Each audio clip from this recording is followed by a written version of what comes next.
So you didn't partake in any of the gambling. At no time where I know you said you wanted to open up your little business in there, but at no time you didn't even think about gambling, not shooting no dice or nothing, not playing blackjack, spades. So I thought about it, but that's why I was like, bro, like it was like my homeboys and stuff was just like, bro, don't indulge in like this prison shit, like don't get institutionalized. You short. So they just like, bro, like just really just chill, bro, chill and just, stay out the way until you go home and stuff like that. Like we don't want you to feel like, bro, like you become institutionalized. Like this ain't where you want to be. Like this not even where you finna be in a few weeks, few months. Like you finna be gone. You finna be back in the free world. That's where your mind should be at, not in here. Okay. So your bid seemed like it was pretty smooth. It seems like your journey or your experience throughout the whole process, it seems like it wasn't really that reckless or that that wild. Not that we wanted it to be wild or anything like that, but it doesn't seem like it's that chaotic. At any point, do you have like any other run-ins with notable like individuals in there in the feds? Are there any notable individuals? Yeah. So like I came across, like I said, I was on a Marshall plane with 4-2 Doug. I came across him. I came across some Moneybag Yo artists and stuff like that when I was in Tallahatchie, Mississippi. I came up with some of them. I used to hoop and Rick with some of them. Who else I came across? I came across some of Bugatti Casino people and stuff like that. Like I've been in the units with them. Shout out to them too. Like I came across some few notable people and stuff like that. I done came across shout out Bugatti Casino. Nah, for sure. I done came across people that from like that mess with TSF. I mess with some people that mess with mob ties. I came across a lot of people. Okay. For sure. Any issues between the homosexuals and the gangs at all in the federal penitentiary? I know you said when you were in county you seen the homosexuals, they were moving how they were moving. They were out in the open. They didn't have a separate dorm or pod or any place to be. They weren't in PC basically. Is that the same thing in the feds? I'm pretty sure it does. Like where I was at, I think I only came across maybe one homosexual. Like I'm gonna be real with you. I ain't seen him after that. That was like on my first date up. Like when I was walking past the chow house. Like I ain't really see it, but I've seen him more so in the county than I did in the feds. So I can't say that. But I'm not saying, like I said again, I'm not saying that doesn't go on in different prisons. I'm pretty sure it does. But like where I was at, I didn't see it like that. I only seen maybe one or two. Okay. Any run-ins with any people that you knew from the streets or from the free world? Nah, I actually didn't, to be honest with you. It was crazy because I knew we knew of the same people. Like we were mutual friends. They knew of some of these people, but I didn't run into some people that I knew off the streets off of that. Like nah, I ain't do that. Okay. And then to wrap up your bid in the feds, when did you get your release paperwork and what was that experience like as far as getting to know that you're about to go home or getting the news that, hey, pack it up? Yeah, so I was originally supposed to be going home like months like before that, like, but we had the lockdown going on, and then my paperwork as far as like if they was gonna send out a warrant to come get me, because I did have an active warrant in Harris County because I missed my probation date or whatever. I was supposed to go see my PO that day, so I had that going on. So in the back of my mind, I'm like, bro, like usually what happens, what people don't know, if you got an open a warrant out for you, you don't just go home right away. Like you have some people that come for wherever you got your case at or whatever county, they actually come get you and they take you back, and you can spend days, might spend weeks or whatever it takes before you get in front of the judge to see about that warrant. Luckily, thank God that wasn't the case for me. So as I'm doing my paperwork, they letting you know like, okay, like, hey, you either gonna have somebody come get you or you gonna catch the bus. So in the back of my mind, I'm like, man, I don't want to have my people come out here and get me, and I got Harris County waiting on me, and I might catch that ride back with them, being handcuffed. It's a long drive than what it's supposed to be or whatever, and then I gotta go straight into another cell versus straight going home. So, they took care of my paperwork, everything was good. They're just like, we don't see any hold on you or whatever the case. So like they end up, getting my bus ticket. I end up dressing out, getting the process out. They gave me some cash. or whatever. I'm on my bus pass, and then I ended up driving back to Houston, man. It was a great feeling. How much cash did they give you? I think they gave me about 120, but sometimes it varies though. It just all depends on like they look at your books, like how much money you was putting on your books over time and stuff like that. They can give you up to like 1,000. Like it just all depends on how much was you getting in there. But me, I was getting some bread in there, so of course I wasn't gonna get the full amount of the 1,000. I was gonna get some. And in the feds, did you have a job at all? Yeah. So everybody gets a job. First off, everybody gets a job. Whether it be you're a trustee, or you're an orderly, or you working in the kitchen, or you're a rec. You it's something. You doing something in there. So everybody has a job of some sort. And what was your job? So I was a rec orderly. Like, so I was outside and shit like that. I might be picking up trash, just might do trash. I might just be moving the laundry bins. Might put out the sports equipment. Might do something. But before that, like when I was in other facilities, I used to work in commissary too. That's probably like the best job besides the kitchen.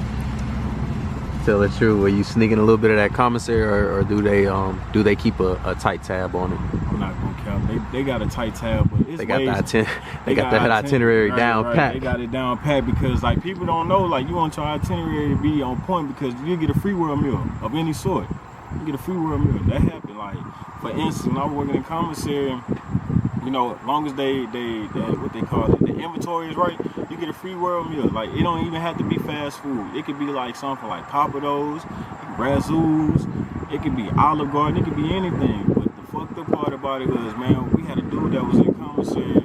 He was there before me, so he got the last and final say so. What we got, he wanted Popeye's chicken, bro. Like we got chicken when we could have got, a soul food meal, a 5-star meal type shit, something that's gonna full and lasted. Bro wanted some chicken, bro. Could have found a way to get some roof Chris in there. Right.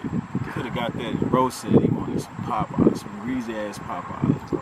Some chicken. Tragic. Bro wanted some chicken, bro. And then as far as the stay there, did you have any run-ins with the warden or anything? Nah, I try to stay away from that nigga, man. Like, no disrespect, because we had a nigga that was from Florida, and he was whooping ass, bro. He was taking names and whooping ass. Like, he played with Brown. Brown will fuck you up, bro. On God. No fucks given. Don't give a fuck who you is. He stands toe to toe with the best of them. Okay. And then as far as like any message or anything that you would like that you could think of right now, as far as like the biggest thing you took out of prison, what would that be? I'd say the biggest thing that I took out of prison is, bro, like that's definitely not a place that you want to be. Like, as much as people glamorize it, it's just like, bro, you got better things to do. Like, you tend to like miss out on your family. You miss out on like actually having like a good life, like going to school, having a good job. It's things that it's limitations in there. Like, you actually have to live by these people's rules, whether it's if it's gang politics, prison politics, whatever it may be. You have to live under these people. These people say so.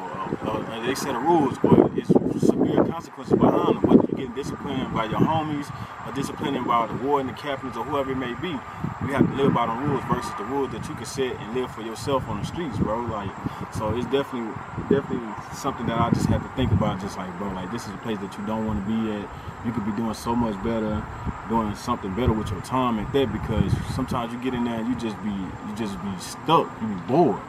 So it ain't shit going on, ain't shit popping on. Like, you could be doing so much, like traveling the world, getting up, going to your own fridge if you want to, pretty much, or go and get something to eat, go and hang out with friends, family, whatever that case. You can't do that in there. It's just so much limitation and so much reach that they give you. It's so much as like they got a red line in there that you can't cross. That's out of bounds, bro. You get caught stepping out of bounds, you get disciplined. As far as like being in the free world, you can go wherever you want. It's free reign. And you mentioned family. What's your family's initial reaction when you head home? Do you tell them you're coming home, or do you keep it a secret and you just show up at the door? I kind of kept it a secret.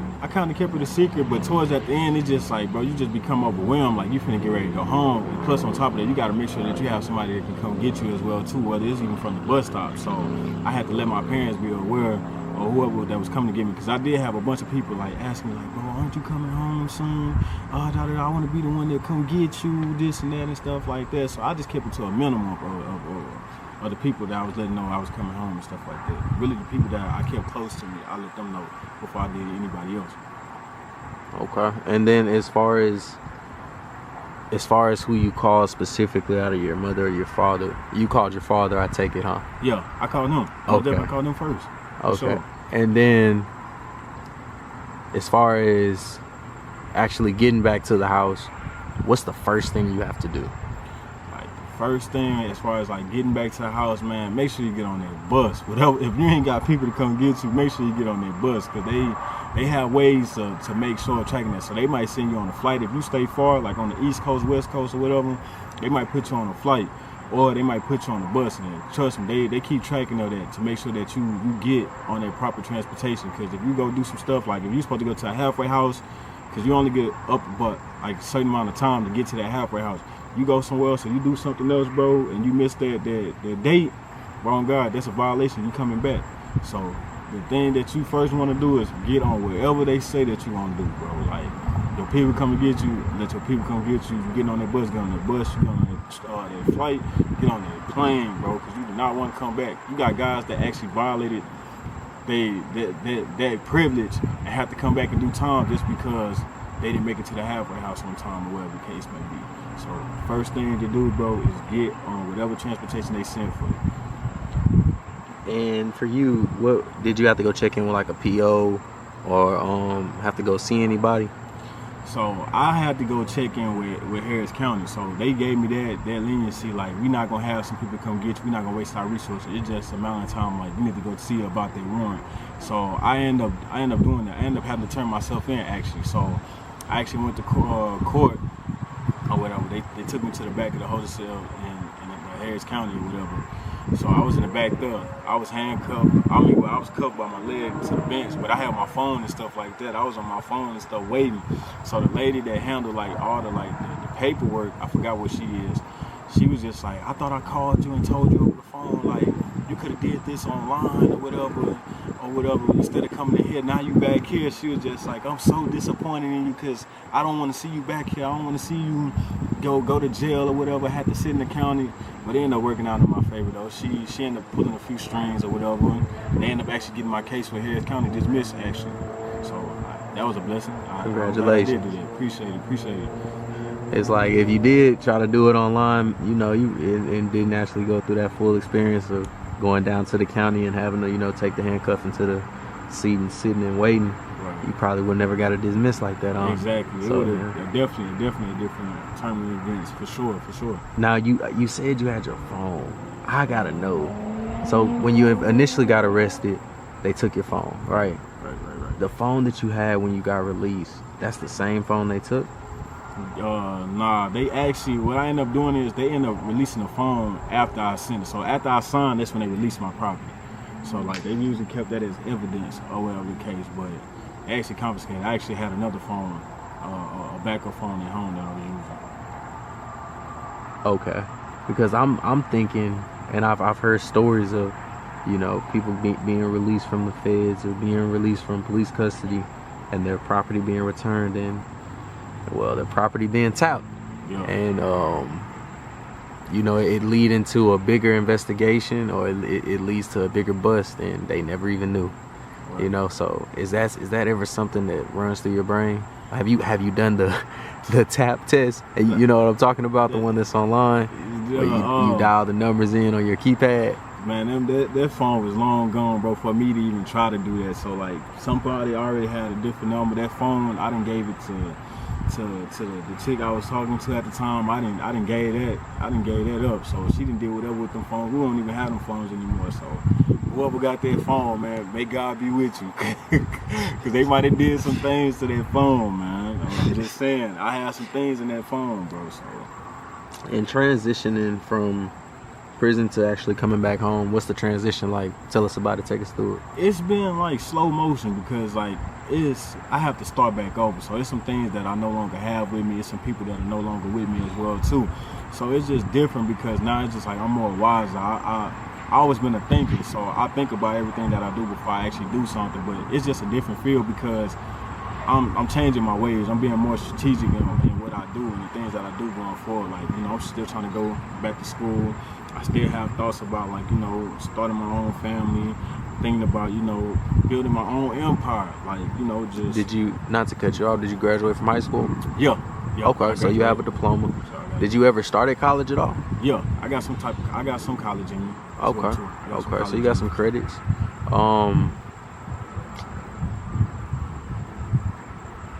I'm sorry, I just went blank for a moment. So you graduated high school. Have you ever thought about getting like a trade since you've been out? How old are you, by the way, Marcus? 25. I actually be 26 actually in 2 months. October 20. Okay. So. Have you ever thought about or looked into getting a trade? Was that something that you were looking into while you were locked up? Yeah. You know, ways to get money when you get out? It definitely ran across my mind. I actually, shout out to my homeboy Tally. He from Tallahassee, Florida. You know, he ain't trade. He does the welding thing. He does the I think underwater welding. Yeah. Okay. I think he does that. So he was putting me on game and stuff like that. And he's part of a welding union. So he gets paid from him being locked in, being a part of the union. He gets about $800 to $1,000 a month just for being in there. So it got great perks and stuff like that. Not only do you get a job and you get the experience, you get paid for it if you join the union as well too. So that's something you're thinking about doing? Yeah, definitely. I'm always thinking about something. Okay. And I want to touch on it a little bit. I noticed in the beginning of our interview, well, not even really an interview, just in the beginning of you sharing your experience with us, you said that your father has always been like a key figure, and then when you got out and you're released, you said the first person you called was your father. Right. I take it you went home to live with your father as well. Yeah. So you gotta have somewhere to parole to and stuff like that. They don't let you just go out freely on your own. Well, that's how it is on my case, but like, you know, so I have to do that. I have to at least put somebody address down of who I'll be released to, because that's who they're gonna be checking in with to make sure that you got there and that you there and stuff like that, because they do home visits as well too. I think that it's vital to definitely point out your relationship with your father. It seems like you guys got a pretty strong relationship, even, you know, since a child. The Bible tells us, you know, train up a child in the way they should go, so that when they get older, they should not, you know, depart from it. Or, you know, that when they get older, you know, when they start doing wrong, they'll be able to remember the right that you taught them. You know, I apologize for, you know, if I butchered that verse, but it never says that, you know, when you're going on your journey, that you're not gonna forget, or that you're not gonna make mistakes, or, you know, you're not gonna go through the rut. But during those hard times, you know, I believe those hard times cause us to remember all that good training. Right. And so I guess what I'm getting at is, like, when you got back home to your father, did he still treat you the same? Like, you're still my son? Or did he treat you like he was disappointed in you? Nah, he still treated me like I was his son. Like, he always just told me, like, son, I'm proud of you no matter what. Like, I understand, like, things happen and that's part of life, but it's just what you do afterwards more so. Like, what like, do you still become that person that you was in the beginning, that person, or do you change your ways and you find better in yourself? So he was always supportive of me through my whole bid anyway. So he was just more so happy that I was home and, like, trying to get me to the places where I need to be and, like, get to the right person, like the person that he knows that I can be, the person that I should be. So yeah, most definitely, he definitely played a pivotal role in, like, me coming home and the success that I got, that I'm drifting to as of right now as well too. So it's safe to say he understands and he understood that you were gonna make your mistakes. Right. And, you know, he stood by you. You know, while you were in there, did he put money on your books? Yeah. Okay. Always. Anytime I needed something, he always did. So he stood by you, and then when you came home, he still embraced you with open arms. Right. Do you value you guys' relationship to the utmost? Yeah, I do. He's one of the people that, like, I hold to a higher statue. Like, it's him, God, and my granddad. I hold them to a higher statue. I hold them to the most utmost respect. So, you know, disappointing him by me going to jail, it definitely had a toll on him. To see that he was still supportive of me and he understood and he stood beside me through the whole bid, it just lets me know, like, this one person that I look up to, for sure. a lot of people look at inmates and they look at them and they believe that they're seeing fatherless men or men who don't have father figures. When a lot of times it seems that it's just everybody makes mistakes, Right. and sometimes a lot of times the fatherless men that you're looking at, they look like me and you, and you know we fall into that statistic, you know. But they don't look at the back end of it, where everybody can be redeemed. You know, there can be a good side to or a good ending to the story, and not everybody that's in the institutions or in bad predicaments are fatherless men. They have fathers, but they sometimes have to go through a hard time to bring back that remembrance, that good teaching that they were, you know, taught when they were younger, that training that we spoke about. And I mean, I'm looking at you and I'm speaking with you, and it seems like, you know, you might have had that training growing up. You just went through your down times and you had to go through that rut. And I'm glad that you didn't get too deep, because it seems that some people get too deep in this, and there's no saving, there's no coming back from it. They don't get the liberty that you have, a second chance, you know. So I definitely think that that's a blessing. But if there's anything that you can say to the fathers out there or the young men out there who are being disobedient to their father right now, the youth who are just choosing to rebel, what's one thing you'll tell them? Well, I would just tell them, man, it's the key commandment in the 10 commandments. Besides, you know, don't idolize any other guys besides me. Honor your mother and your father, bro, because that's how you have longevity in life. So your parents and stuff like that, they don't just tell you stuff just to, you know, to be making a fuss about it. They actually telling you stuff because they're trying to help you better become the individual of yourself. So, you know, I understand you want to be rebellious. You might feel like they be fussing and things of that nature. You want to go do things on your own, and as you should, because that's how you learn. You always learn. Your best teacher is going to always be experienced. So with me saying that, it's just like, bro, just listen to your parents, because they know better. They want better for you. They're like really your best friends, because they're going to tell you what's wrong and what's right. And they're going to tell you what to do and what not to do. Therefore, so you don't make the mistakes and follow in the footsteps they did. They walk those miles just so you know, so you can run pretty much. So with that being just said, I'm just like, just do right, bro. Just be righteous. Follow your heart. Follow.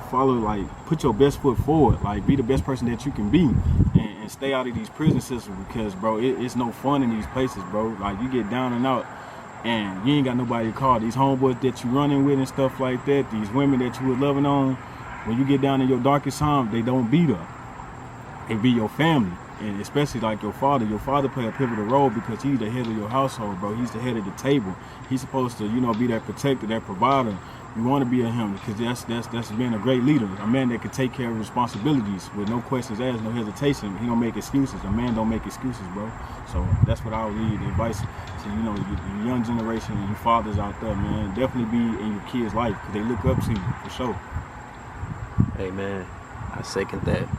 And I mean, if I can add anything to that, I second that portion where you just said, you know, a lot of times the youth look up to all these guys out here in the streets. They look up to their peers. They're looking at these girls, and they want to, you know, win for these girls or win these girls over.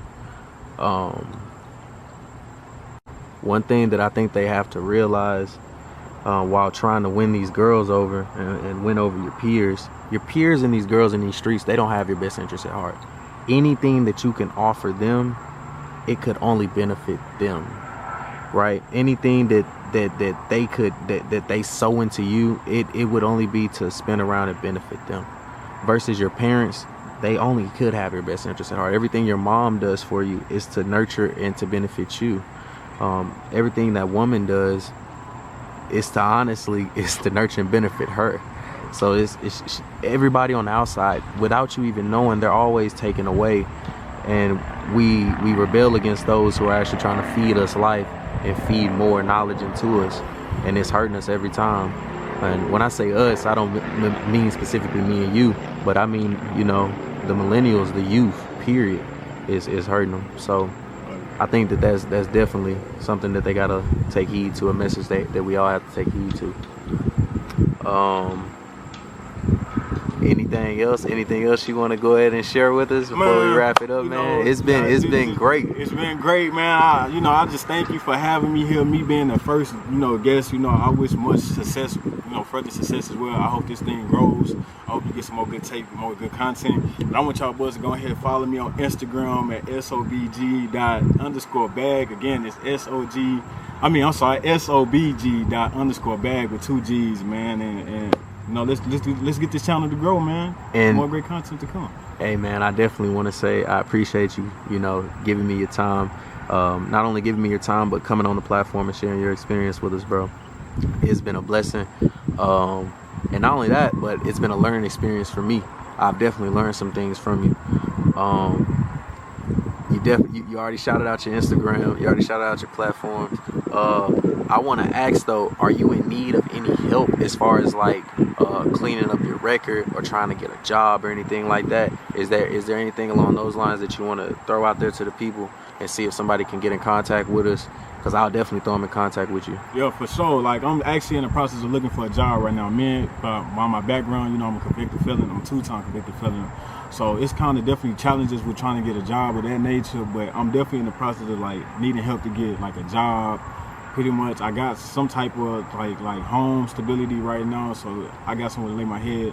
And transportation, really, just those 2 things: a job and transportation.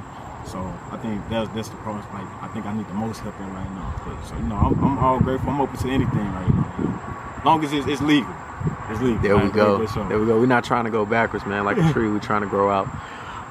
But other than that, brother, I appreciate you for coming through, man. May God continue to aid you on your journey. All right. Thank you.